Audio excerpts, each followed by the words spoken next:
If I got on a plane and went to Nigeria, you guys are going to just hashtag bring him home. Because I can't really do anything, but I want to do something about that. I want to change, right? But I can't clean my bedroom. I can't. And my wife would be so grateful if I did. Huh? Right? I can look at, have the really difficult conversation about how good of a sibling am I being? How good of a nephew or niece or brother or sister or parent am I being? How good of a child am I being to my parents? Some of you may have seen, if you haven't, you should watch it, this YouTube video of the father who asked his son about the sparrow. How many of you have seen that? So Google search it, not right now, but when you go home. The YouTube video of the father who sits on a park bench with his son, and the father is beginning to show some signs of dementia. So he says to his son, as a sparrow lands on the branch next to him, he says, "Son, what is that?" He said, "It's a sparrow." And then a couple seconds later, he says, "What is that?" He said, "It's a sparrow." Then a few seconds go by, he asks him again, he says, "What is that?" He said, he throws on his newspaper, he says, "I already told you it's a sparrow." And the dad just gets up and walks away. And he comes back with the book, and he says, "Read." And the kid starts to read. He's a grown man, older as me or older. He says, "Read." He starts to read, he says, "No, read out loud."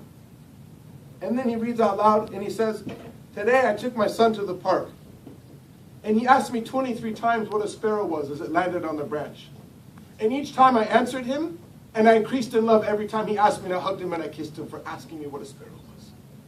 Right? But then my father says, "Hey, did you send the paperwork?" Hashtag burden. Right? Because I'm busy hashtagging the other, whatever other stuff. Right? I asked a young lady last night who asked me an important question. She said, "I'm following a different interpretive thread within Islam than my parents. What do you think I should do?" I said, I think you should be extreme in your love and your concern and your care for your parents. Don't bring up the difference in how you interpret Islam with your parents. Tell your parents how much you love them. And if it means, "Hey, can you do the dishes?" Maybe you go, "Can you do dishes?" You go, "Sure." That little space right there, "Can you do the dishes?" "Sure." Right? Hanji, labbaik, marhaban, whatever you have to say. Maybe that's what we need to do. And also, as we talk about how Islam is being perceived, what people think and feel about Islam and the Muslims, we feel like we have to do something about that. And we want to change that. I would contend, and I believe, wallahi, with my heart of hearts, there is nothing more impactful we can do about that, and I'm not saying this is some bypass, than to try to be upright, caring, loving people all around. When I embraced Islam, my father didn't speak to me for almost a year, just because I became Muslim. I was good. I was respectful to my father, but the one thing that became the clash was that I was Muslim. And he said things that I couldn't repeat in this masjid. And for almost a year, he didn't speak to me. Then, when I came home, I lived in an apartment that was the quintessential Muslim bachelor apartment. Some of y'all live in those right now, you know what I'm talking about? 2 bedrooms and like 14 guys in the apartment. You guys know the drill. And he would come to the apartment. I remember last night as I was telling the story, at one point we had a car bumper from a car inside the living room of the apartment. Like, that's how Karban our apartment was. It was just Karban. And my father would come over, and even though we had car bumpers and a bunch of other stuff going on, my friends would stand. And they would say, "Mr. Canon, can I offer you a cup of tea? How are you?" So the same person who wouldn't speak to me because I'm Muslim, now was starting to soften up. Then we'd be out in public, and we run into a Muslim, "Good evening, Mr. Canon, how are you?"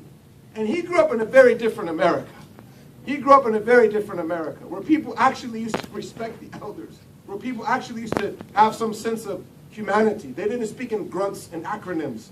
They actually spoke to people. So he started to appreciate that. And he wrote me a letter. I wish I had it with me. And he said, "When you became Muslim, it was very difficult for me.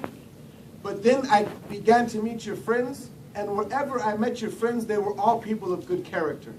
And I realized," listen to me, this is a non-Muslim, he's still not a Muslim.